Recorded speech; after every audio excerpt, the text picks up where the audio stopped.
Hello বন্ধুরা, সবাই কেমন আছো? বাইরে গেছিলাম, ভাবলাম একটু ঘুরে আসি।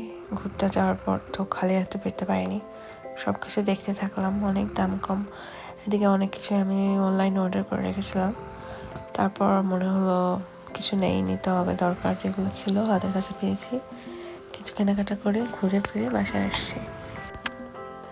আমার এই ব্লগটি কেমন লেগেছে আমাকে অবশ্যই কমেন্ট লিখে জানাতে ভুলো না।